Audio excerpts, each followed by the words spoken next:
بلغ العلا بکمالہ کشف الدجا بجمالہ حسنت جمیع خصالہ صلو علیہ وآلہ۔ وہ کمال حسن حضور ہیں کہ گمانے نقش جہاں نہیں، وہی پھول خار سے دور ہیں، وہی شمع ہے کہ دھواں نہیں۔ نبی اور آل نبی پر عقیدت و محبت کے ساتھ جس کو جتنی اپنے نبی سے محبت ہے اتنی آواز سے درود پاک پڑھے بآواز بلند اللہم صلی علی سیدنا و مولانا مولانا محمد مبارک وسلم صلو علیہ صلاۃ و سلام علیک یا رسول اللہ صلی اللہ تعالی علیہ وسلم۔ یہ شاعر اہل سنت جناب محترم محمد محسن رضا رامپوری بہت اچھا پڑھتے ہیں اور ماشاءاللہ اچھا پڑھا بھی ہے اور منبر نور پر تشریف رکھتے ہیں حضرت علامہ مفتی اخلاق صاحب اللہ۔ یہ آپ کی بستی کا ہی گلدستہ ہے، آپ کی بستی کا ہی چمکتا پھول ہے۔ وہ الگ بات ہے کہ محاوروں میں آتا ہے کہ یہ بھی اتفاق ہے کہ مرغی جو ہے آج کل دال سے سستی چل رہی ہے، دال مہنگی چل رہی ہے اگر صحیح معنی میں دیکھ لیا جائے تو یہ بڑی خوشی ہوئی مجھے جب بتلایا حضرت کے بارے میں۔ اس کے علاوہ بھی ائمہ حضرات تشریف رکھتے ہیں، میں ان کے نام سے واقف نہیں ہوں، حضرت کے ساتھ سنا کروں گا۔ العلماء ورثۃ الانبیاء، علماء نبیوں کے وارث ہیں اور یہ وارثین نبی ہیں، ان کی تعظیم ہم پر لازمی اور ضروری ہے۔ یہ سمجھ کر نہیں کہ یہ پردھان جی کے بیٹے ہیں یا پردھان جی کے بیٹے ہیں یا دیوان جی کے بیٹے ہیں یا مکھیا کے بیٹے ہیں یا نیتا کے یا منتری کے یا کیونکہ میں نے اکثر اپنی زندگی میں دیکھا ہے پلوں پر زیادہ تر غریبوں کے بچے ہوتے ہیں۔ بات سچی ہے، سچی بات کو سبحان اللہ کہہ دینا چاہیے۔ سبحان اللہ۔ زیادہ تر غریبوں کے بچے ہوتے ہیں کیونکہ صاحب کو تو صاحب جیسا ہی چاہیے، صاحب کو صاحب جیسا چاہیے، صاحب کو آپ جیسا کہاں چاہیے، کیونکہ جہاں یہ ہیں اور جہاں صاحب بیٹھے زمین آسمان کا فرق ہے۔ لیکن اس فرق کو طول دینے والے، اس فرق کو بڑھانے والے کوئی اور نہیں ہے، ہم ہی سب ہیں۔ یا اگل بغل والے آ جاتے ہیں، یہ ہماری اور آپ کی ذمہ داری ہے کہ ایسے لوگوں کی قدر کرنا چاہیے، خاص کر کے اپنے ائمہ کی، اپنے اماموں کی، اپنے علماء کی، اپنے مدرسین کی، خاص کر کے ان کی قدر و قیمت کو جاننا چاہیے۔ کیونکہ جیسے جیسے حالات لوگوں کے بڑھتے چلے جا رہے ہیں، جیسے جیسے معاملات لوگوں کے سامنے آ رہے ہیں، خوف لگتا ہے، ڈر لگتا ہے کہ ایسا نہ ہو کہ جنازے قبرستان کے دروازوں پر رکھے ہوئے اور پڑھانے والے کا انتظار کریں۔ کیونکہ ہمارا جو ذہن ہے وہ اس طرف ہے ہی نہیں، ہماری سوچ ہی نہیں اس طرف۔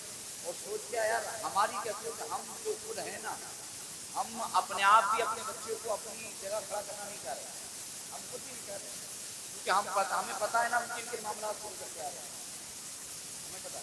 حج خدیجہ بھی ہمیں آپ دکھا کے چلا جاتا ہے کہ اس کی اوقات نہیں۔ لیکن وہ لوگ جو مونچھ والے ہیں، جن کی چراغوں پر مونچھ جلتے ہیں، جن کی مونچھوں پر چراغ جلتے ہیں، وہ سامنے کھڑے ہو کر کہتے ہیں ارے وہ حضرت چلو چھوڑو، وہ دیوانہ ہے، وہ تو پاگل ہے، وہ پاگل ہے، چلیے ہم نے آپ کی بات مان لی تھوڑی دیر کے لیے، وہ پاگل ہے۔ آپ کو نہیں، آپ کو نہیں، یہاں سے ہٹ کے چوراہے پہ کھڑے ہو کر یار دیکھو کیا پوچھیے، لیکن وہ سچی کہہ رہے ہیں، وہ سچی کہہ رہا ہے، یہ چیز نہیں ہونا چاہیے۔ ظلم کا ساتھ دینے والا بھی ظالم ہے، یا ظلم پر خاموش رہنے والا بھی ظالم ہے۔ اس لیے ایسے معاملات آیا کریں تو اس میں بڑھ چڑھ کر کے حصہ لیا کرو، علماء کی تائید کیا کرو۔ مولوی الحمدللہ ثم الحمدللہ میں دعوے سے کہتا ہوں، کبھی نہ کسی کا گھر توڑنے کی بات کر سکتا، نہ کبھی کسی کا سماج توڑنے کی بات کر سکتا۔ سبحان اللہ، سبحان اللہ۔ یہ بالکل سچی بات ہے۔ ہم نے لوگوں کو دیکھا کہ چوراہوں پر کھڑا کر کے ادھر اور جو توڑ دے نا، جو کہتے ہیں فلاں صاحب یہ کرتے، جو توڑ دے وہ مولوی نہیں ہے۔ یہ بھی سن لیجیے، جو توڑ دے وہ مولوی نہیں ہے، پھر پتہ نہیں وہ کیا چیز ہے۔ اس لیے یہ کبھی گھر توڑنے کی بات آتی ہے، گھر جوڑنے کی بات کرتے ہیں، کیونکہ انہوں نے پڑھا ہے، انہیں مار مار کر کے ان کے اساتذہ نے وہ گھٹی پلائی ہے۔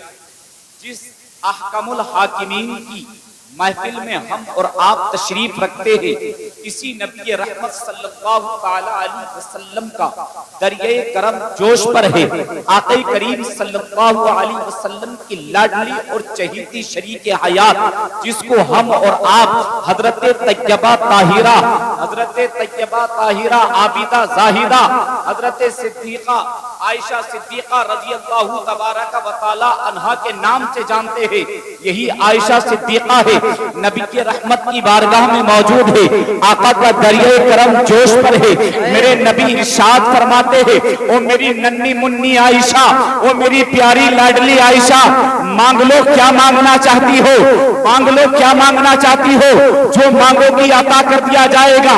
آج تمہارے محبوب کا دریائے کرم جوش پر ہے۔ اما عائشہ بیان فرماتی ہے، یا رسول اللہ اگر اجازت دو، آقا آپ کی اجازت ہو اور اتنی مہلت مل جائے کہ میں اپنے گھر چلی جاؤں اور جا کر کے اپنے بابا سے مشورہ کر لوں۔ میرے نبی مسکرائے اور مسکرا کر فرماتے، عائشہ جاؤ، ہم نے یہ بھی اجازت دے دی، اپنے ابا سے پوچھ کے آئے۔ سبحان اللہ سبحان اللہ، یہ بھی اجازت دے دی، اپنے ابا سے پوچھ کے آ جاؤ۔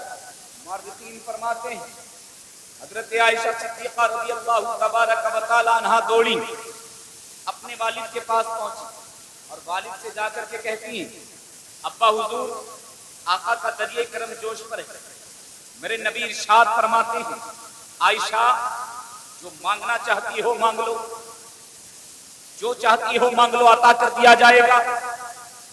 تو حضرت سیدنا ابو بکر صدیق پوچھتے کہ تم نے کیا مانگا، تم نے کیا مانگا؟ آپ فرماتی ہے، ابا حضور مانگا نہیں ہے، یہی تو پوچھنے کے لیے آئی ہوں کیا مانگوں۔ پیچھے والے بھی کہتے ہیں سبحان اللہ، یہی تو پوچھنے آئی ہوں کیا مانگوں۔ سیدنا صدیق اکبر رضی اللہ تبارک و تعالی عنہ مسکرائے اور مسکرا کر کے فرماتے، عائشہ بتاؤں گا لیکن ایک شرط پر، بتلاؤں گا لیکن ایک شرط پر۔ کعبہ حضور وہ شرط کیا ہے؟ فرمایا شرط یہ ہے، حضور جو تمہیں بتائیں گے وہ مجھے آ کر کے سبحان اللہ، نعرہ تکبیر، نعرہ رسالت، مسلک اعلی حضرت، جشن عید میلاد النبی، جشن عید میلاد النبی، مولانا غلام مرتضی صاحب القبلہ، نعرہ تکبیر، نعرہ رسالت۔ ارشاد فرماتے ہیں، جو حضور تمہیں بتائیں گے وہ آ کر کے ہمیں بتاؤ گی۔ آپ نے فرمایا ابا حضور ٹھیک ہے، مجھے شرط منظور ہے، بس آپ جلدی سے بتا دیجئے، کہیں ایسا نہ ہو یہ برکتوں والا لمحہ چھوٹ جائے، کہیں ایسا نہ ہو یہ رحمت والی گھڑی نکل جائے۔ میرے نبی کی لاڈلی بیوی ہے، اپنے بابا کی بارگاہ میں کھڑی ہوئی ہے، بابا سے کہہ رہی ہے موقع نہ نکل جائے، تو یار فرماتا ہے، میرے نبی کا یار فرماتا ہے، سیدنا صدیق اکبر کہتے ہیں، بیٹی مایوس نہ ہو، وہ بارگاہ وہ ہے جب کھل جاتی ہے تو بند نہیں ہوتی، اور اس وقت تک بند نہیں ہوتی جب تک عطا نہیں کر دیتی ہے۔ ابھی دربار کھلا ہوا ہے، تو پریشان نہ ہو، میں بتاؤں گا، تو جا کر کے نبی سے کہہ دینا، مورخین نے لکھا ہے، سیدنا صدیق اکبر ارشاد فرماتے ہیں، بیٹی جاؤ اور جا کر کے مصطفیٰ سے کہہ دینا، یا رسول اللہ ہم نے سنا ہے آپ کو معراج ہوئی ہے، آپ عرش اعظم کے بھی پار گئے ہیں، اللہ کے قرب خاص میں گئے ہیں، یا رسول اللہ جب اللہ کے قرب خاص میں گئے ہیں تو وہاں راز و نیاز کی باتیں ہوئی ہے، وہ خاص خاص باتوں پر ڈسکس کیا گیا ہے، خاص خاص باتوں پر بات چیت کی گئی ہے۔ یا رسول اللہ میں دولت و شہرت نہیں چاہتی ہوں، آقا صرف اتنا چاہتی ہوں، اس راز و نیاز کی باتوں میں جو اللہ سے ملاقات ہوئی ہے، جو باتیں ہوئی ہے، ان میں سے ایک بات مجھے بتا دو، بس یہی چاہتی ہے۔ سبحان اللہ، واہ واہ، بہت اللہ اکبر۔ مورخین نے فرمایا یہ دوڑتی ہوئی آ گئی. اچھا یہاں سے ذہن دیکھو, جب یہ پہنچی حضور کی بارگاہ میں تو حضور علیہ السلام کی بارگاہ میں پہنچی تو نبی رحمت دیکھ کر کے مسکرا گئے. واہ واہ, سبحان اللہ, سبحان سبحان اللہ. مسکرا گئے. جب مسکرائے تو آپ نے پوچھا عائشہ بتاؤ کیا مشورہ کر کے آئی ہو؟ حضرت عائشہ صدیقہ رضی اللہ تبارک و تعالی عنہا ارشاد فرماتی یا رسول اللہ مشورہ تو کر لیا ہے لیکن کوئی اتنا خاص بھی نہیں ہے اور کوئی اتنا کمزور بھی نہیں. فرمایا پھر بتاؤ کیا ہے؟ تو کہ یا رسول اللہ مشورہ یہ ہے جب آپ معراج کے لیے گئے, آسمانوں کے پار گئے, یا رسول اللہ جب اللہ کے قرب و خاص میں گئے, جب اللہ سے راز و نیاز کی باتیں کی ہیں, خاص باتوں پر ڈسکس کیا گیا ہے, یا رسول اللہ میں چاہتی ہوں ان خاص باتوں میں سے ایک بات بیان فرما دوں. خاص باتوں میں سے ایک بات بیان فرما دوں. حضور مسکرائے اور مسکرا کر کے سوچنے لگے. اما عائشہ پوچھتی یا رسول اللہ میں نے کچھ غلط سوچ لیا؟ کہ نہیں. کہ پھر حضور اتنا سوچتے کیوں ہو؟ تو فرماتے سوچوں نا میں یہ نہیں سوچ رہا کہ تو نے کیا پوچھ لیا, بلکہ میں یہ سوچ رہا ہوں کہ میرے یار کی سوچ دیکھ آج بھی علم سیکھنا چاہتا ہے. سبحان اللہ, سبحان اللہ, آج بھی دین سیکھنا چاہتا ہے. اب آپ سوچو تم نے ایسے نبی کا کلمہ پڑھا ہے جس نبی سے اللہ جب مخاطب ہوا, اللہ نے قرآن کی شکل میں جب کلام فرمایا, اللہ نے قرآن کی شکل میں جب بات چیت کی ہے, طائب سدرہ بلبل سدرہ حضرت جبرائیل علیہ السلام کو پیغام وحی لے کر بھیجا.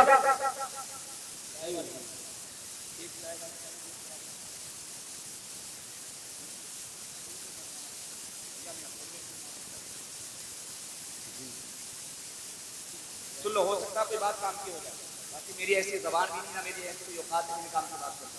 بس سب یہ حضور کی عطا ہے جو ہو جاتا ہے. بس آپ دعا کرنے میں چل کے بولتے یا رسول اللہ, یا رسول اللہ.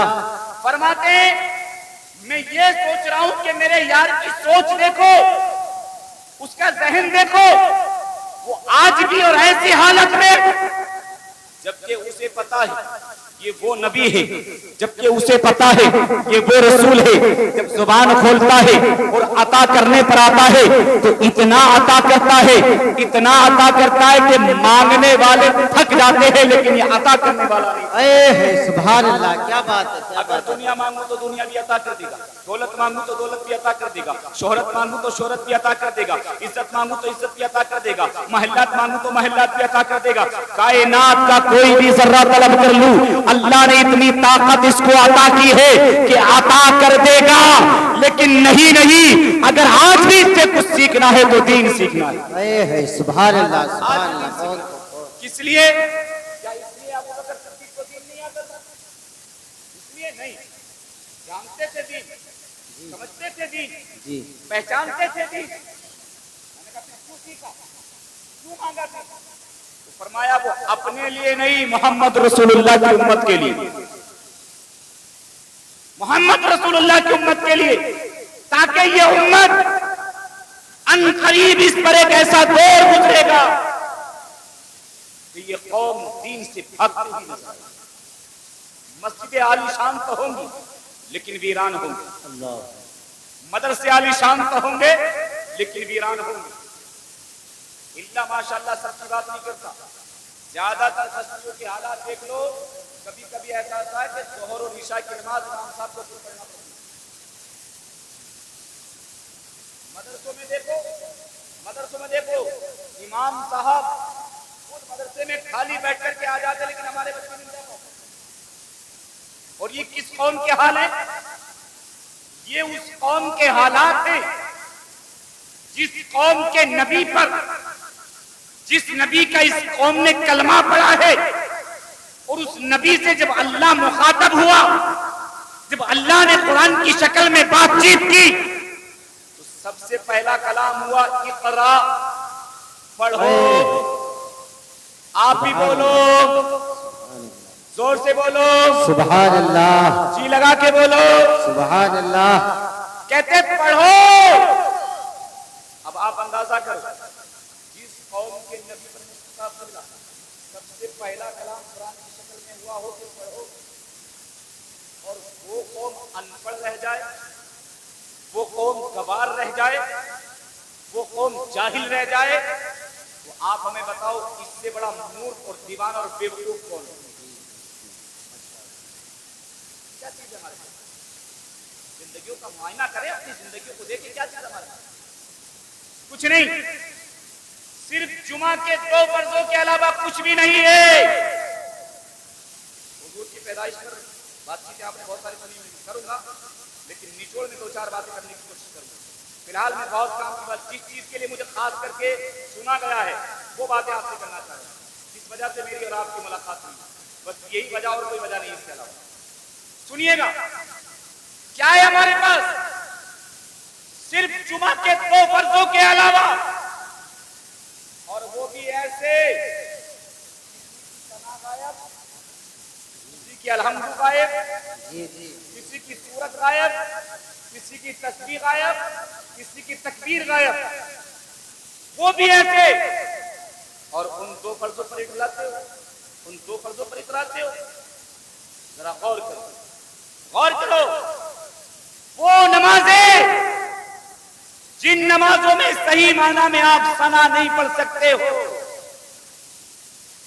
صحیح معنی میں قرآن نہیں پڑھ سکتے ہو، صحیح معنی میں تشہد نہیں پڑھ سکتے ہو، درود پاک نہیں پڑھ سکتے ہو، خدا کی قسم وہ نمازیں قابل قبول نہیں ہوتی۔ آپ پوری زندگی سوچتے رہو، جیسی بھی الٹی سیدھی پڑھی جاتی ہے پڑھ ہی لیتے، تم سوچتے رہو، یہ بات یہ تمہارا ذہن ہے، تم سوچو جیسی پڑھی جاتی ہے پڑھ لیتے ہیں۔ اللہ تبارک و تعالیٰ کی بارگاہ میں جب نفسی نفسی کا عالم ہوگا، کوئی کسی کا حامی و مددگار نہ ہوگا، ہر ایک انسان گناہوں کی پوٹلی لے کر کے سرے محشر در در کی ٹھوکریں کھا رہا ہوگا، کوئی کسی کی مدد کرنے والا نہ ہوگا، اپنے دور بھاگ رہے ہوں گے، کوئی پہچاننے کے لیے تیار نہیں ہوگا۔ ایسے خطرناک وقت میں جب نامہ اعمال کو وزن کیا جائے گا اور نمازوں کو تولا جائے گا، اور جب نمازوں کی خامیوں کی بنیاد پر ان نمازوں کو واپس کیا جائے گا، تمہارے چہروں پر مارا جائے گا، تو تم یہ کہہ کر کے نہیں بچ سکتے ہمیں پتا نہیں تھا، بلکہ یہ سوچ کر کے پھنس جاؤ گے اللہ نے عقل سلیم عطا کی تھی تو تم نے جانا کیا؟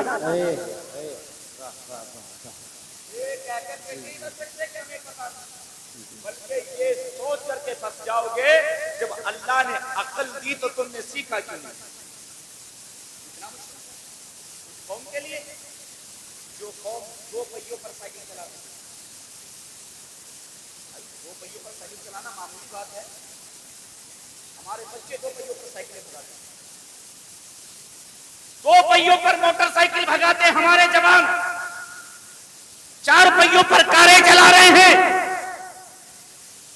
ٹرین چلا رہا ہے انسان، ہوائی جہاز ہوا میں اڑا رہا ہے انسان۔ اب ہمیں بتاؤ 2 پہیوں پر سائیکل چلانا آسان ہے یا قرآن سیکھنا آسان ہے؟ 2 پہیوں پر موٹر سائیکل چلانا آسان ہے یا قرآن سیکھنا آسان ہے؟ ہوا میں ہوائی جہاز اڑانا آسان ہے یا قرآن سیکھنا آسان ہے؟ کیا چیز آسان ہے؟ قرآن سیکھنا آسان ہے، قرآن سیکھنا آسان ہے، لیکن ہم اتنے یہاں موجود ہیں، ہم نے کس نے قرآن سیکھا؟ اگر نکال دیا جائے، ہاتھ کھڑے کرا دیا جائے تو زیادہ سے زیادہ کیا حالات ہے؟ جو قوم سائیکل چلا قرآن نہیں پڑھ سکتی، جو ہوائی جہاز چلا سکتا ہے تو قرآن نہیں سیکھ سکتا، پھر تم نے کیسے کہہ دیا کہ اتنا آسان نہیں ہے؟ بہت مشکل ہے قرآن سیکھنا، بہت مشکل ہے دین سیکھنا، تم نے کیسے کہہ دیا؟ نہیں، میرا اپنا ماننا ہے جب 2 روٹی کھاتے ہو تو 1 روٹی کی عقل ہونا چاہیے، حق بنتا ہے 1 روٹی کی عقل کا، تو جب 1 روٹی کی عقل ہمارے پاس ہوگی تو الحمدللہ میں دعوے سے کہتا ہوں کہ ہمارے گھر قرآن سے خالی نہیں ہو سکتے۔ سبحان اللہ۔ حالات آیا، پیٹ پہ ہاتھ پھرایا، ڈکار ماری اور ختم۔ اللہ کو بھولنے کی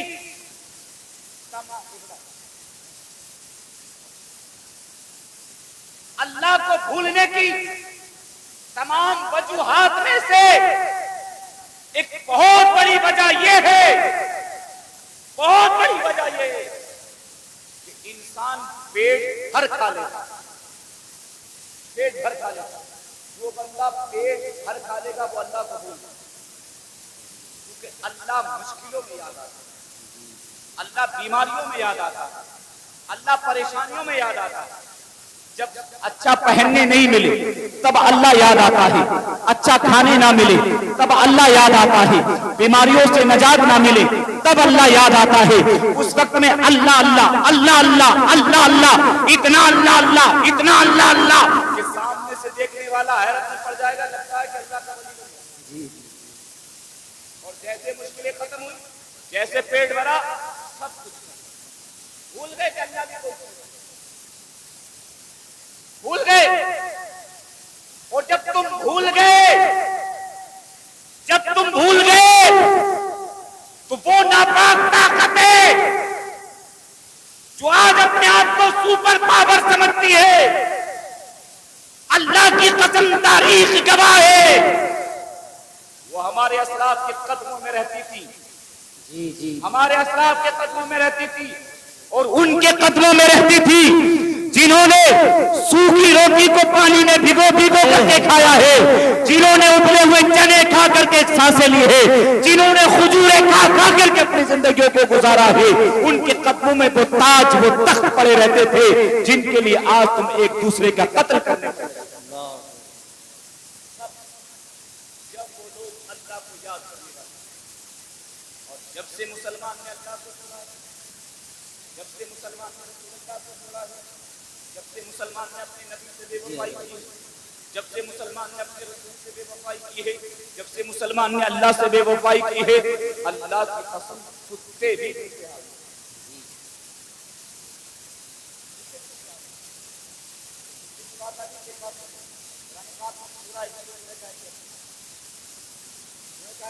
سورہ کہف میں ایک کتے کا بھی ذکر فرمایا اور اصحاب کہف کے جوانوں کا بھی ذکر فرمایا۔ اصحاب کہف کے جوان کے غالباً 9 یا 7 کے قریب مورخین فرماتے ہیں ان جوانوں کی کیفیت یہ تھی، اما وقت اللہ اللہ اللہ اللہ اللہ اللہ اللہ اللہ اللہ اللہ اللہ کو ہی یاد کرتے تھے، اللہ کو یاد کرتے رہتے تھے، اور اللہ کی یاد سے ہی ان کے دلوں کو سکون ملتا تھا۔ سبحان اللہ سبحان اللہ۔ اور آج جوانوں کی وجہ سے معاشرہ تباہی کے دانے، جس قوم کا جوان کامیاب ہوگا، جس قوم کا جوان تعلیم یافتہ ہوگا، جس قوم کا جوان پڑھا لکھا ہوگا، وہ قوم کبھی گمراہی کا راستہ نہیں دیکھ سکتی، کبھی نہیں دیکھ سکتی۔ مورخین فرماتے وہ جوان دقیانوس نام کے ظالم بادشاہ کے دور میں تھے، اس نے مسلمانوں کو چن چن کے مروا دیا۔ یہ چند جوان بچے تھے، رات کی تاریکی میں ان جوانوں نے سوچا چلو اب نکل چلتے ہیں، کہیں ایسا نہ ہو کہ دقیانوس کی نگاہوں پر چل جائے، اگر اس کو ہماری بھنک لگ گئی، اگر اس کو ہماری خبر ہو گئی تو پکڑ کے موت کی گھاٹ اتار دے گا، ہماری جانیں لے لے گا۔ اس کے خوف کی وجہ سے ان جوانوں میں مشورہ ہوا کہ صبح کے وقت میں نکلے، تو کسی نے کہا نہیں صبح میں بھی لوگ دیکھ لیں گے، کسی نے کہا ٹھیک دوپہر کے وقت میں نکلتے لوگ آرام کرتے ہوتے ہیں، کہا نہیں کوئی آنے جانے والا دیکھ لے گا، کسی نے کہا شام کے وقت میں نکلتے ہیں، کہا نہیں لوگ آتے جاتے کوئی دیکھ لے گا۔ ایک جوان نے کہا نہ صبح میں نکلا جائے گا، نہ دوپہر میں نکلا جائے گا، نہ شام میں نکلا جائے گا، اگر نکلنا ہے ساری قوم سو رہی ہوگی، رات کی تاریکی میں اپنے رب کا نام لے کر کے نکلے۔ نعرہ تکبیر، نعرہ رسالت، مسلک اعلی حضرت، جشن عید میلاد النبی، جشن عید میلاد النبی، سرکار کی آمد، نعرہ تکبیر، نعرہ رسالت۔ اور رات میں جاگنے والا آدھی کے وقت زیادہ تر کتا برادری کے لوگ ہوتے ہیں، انہوں نے کہا ٹھیک ہے چلو رات میں نکلیں گے۔ یہ جوان تیار ہو گئے ہیں، رات کی تاریکی ہے، گھٹ اندھیرا ہے، آدھی کا وقت ہو گیا ہے، یہ جوان چل دیے ہیں۔ جوان چلتے رہے، کچھ ہی دور چلے تھے، اچانک میں انہوں نے دیکھا پیچھے سے کتا آ رہا ہے۔ کون آ رہا ہے؟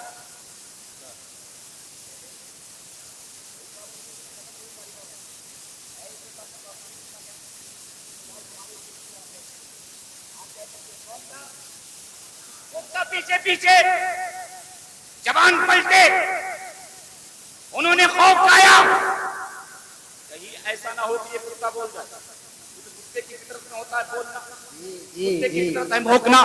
کتا بولا، کتا بھونکا، لوگ جاگ جائیں گے اور جاگیں گے تو ہمیں دیکھ لیں گے، اور جب ہمیں دیکھا تو ہمیں پکڑوا دیں گے، اور ہم پکڑ گئے تو پھر موت کے گھاٹ اتر جائیں گے. ان میں سے ایک جوان پلٹا، اس نے پتھر اٹھایا، پتھر اٹھانے کے بعد میں تان لیا اوپر کو مارنے کے لیے.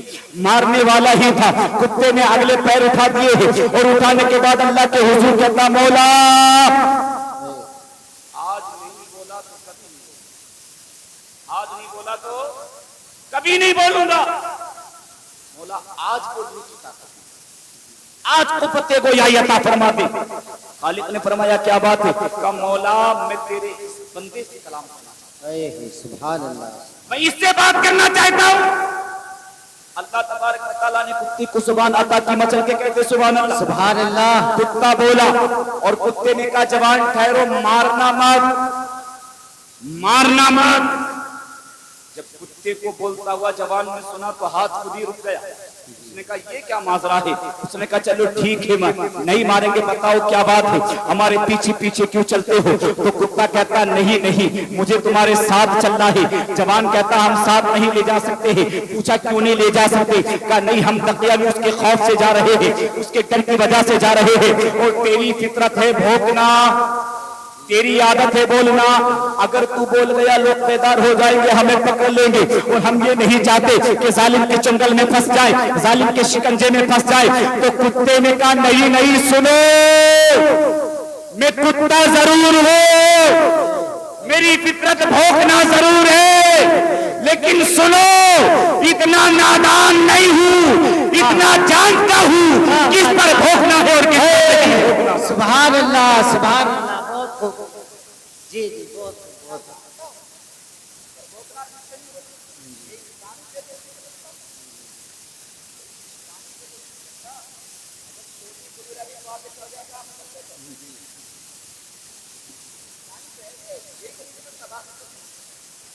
اگر آپ اتحاد پڑھیں، آپ قرآن پڑھیں، اللہ نے 18,000 مخلوقات پیدا کی.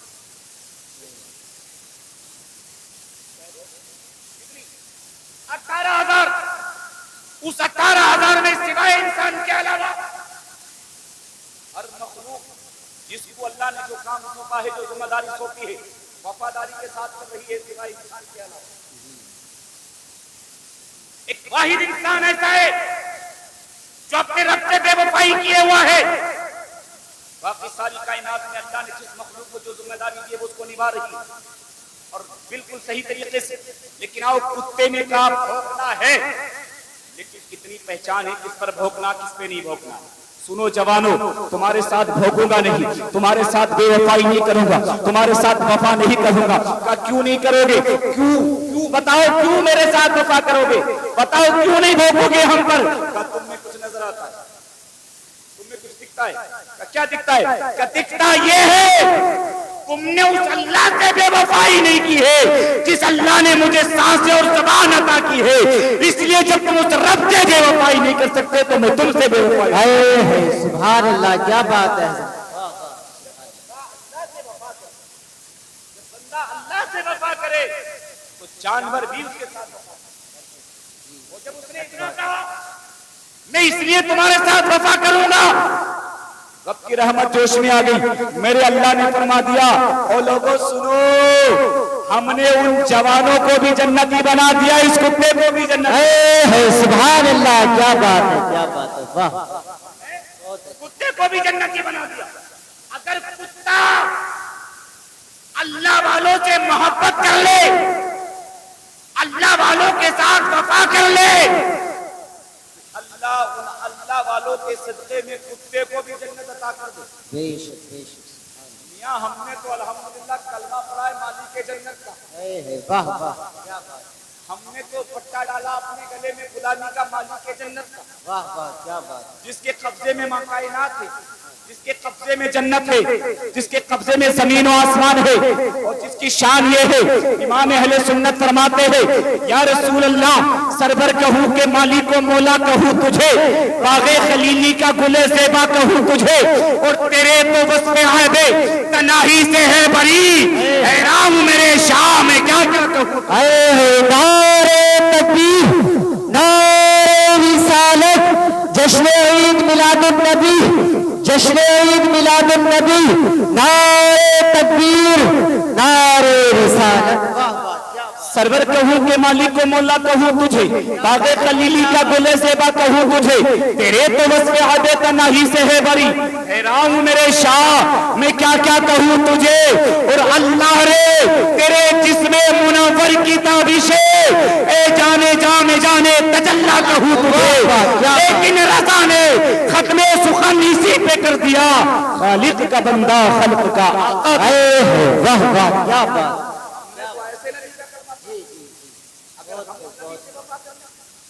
اگر ہم اس نبی کی زندگی کے مطابق زندگی گزارتے تو الحمدللہ ہمارا وزان کہتا ہے جنت میں جانے سے کوئی نہیں روک سکتا، نہیں روک کوئی نہیں روک سکتا، لیکن شرط ہے اس نبی کی وفا، اس نبی سے محبت۔ اب کس کو نہیں محبت کرتی؟ اللہ نے محبت کی، لیکن تمہارے قریب سے بھی، تمہارے پڑوس سے بھی محبت۔ ہماری محبت کے حالات تو یہ ہیں کہ بھائی بھائی کا دروازہ دیکھنے کے لیے تیار ہے، باپ بیٹے کا دروازہ دیکھنے کے لیے تیار ہے۔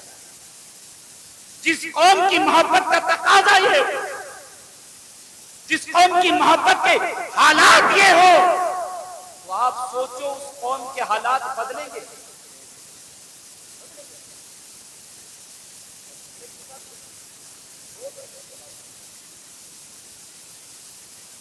آج تک یہ بات سمجھ ہے کہ لوگ ان مینوں کو سنتے کوئن میں ہے کیسے گز دو گز پڑ جائے گی، اسی کے جھگڑے، اور مسلمان اسی میں برباد ہے۔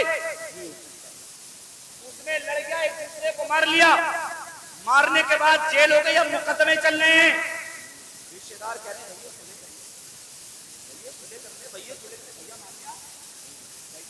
دادا دیکھے گئے نا 100 ایکڑ جنگل، تو وہ کیسے مان جائے گا؟ اور جب وہ 100 ایکڑ جنگل بک کے ان دلالوں کو کھلا دیا، لٹیروں کو کھلا دیا، اب لگا کہ بچوں کے ہاتھ میں کٹورا آ جائے گا، تو رشتے داروں سے کہا بھائی اب سلے کرا دو۔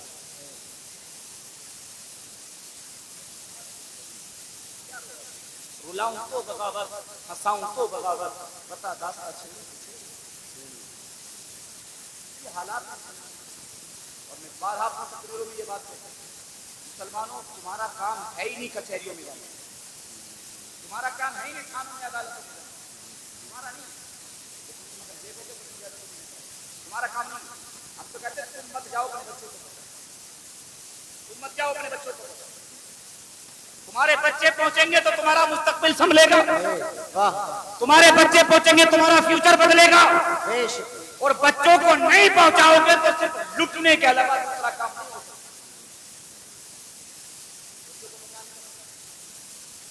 حوالدار بناؤ، تھانے بناؤ، ایس ایچ او بناؤ، ایس او بناؤ، اس سے بڑا بناؤ، آفیسر بڑا بناؤ، آئی پی ایس بناؤ، وکیل کی ڈریس پہناؤ اپنے بچوں کو، جج کی کرسی پر بٹھاؤ اپنے بچوں کو۔ آپ چھوٹے سے کھانے سے لے کر کے اور سپریم کورٹ تک چلے جائیے گا، بتاؤ انصاف کی کرسی پر کہاں تمہارے بچے بیٹھے؟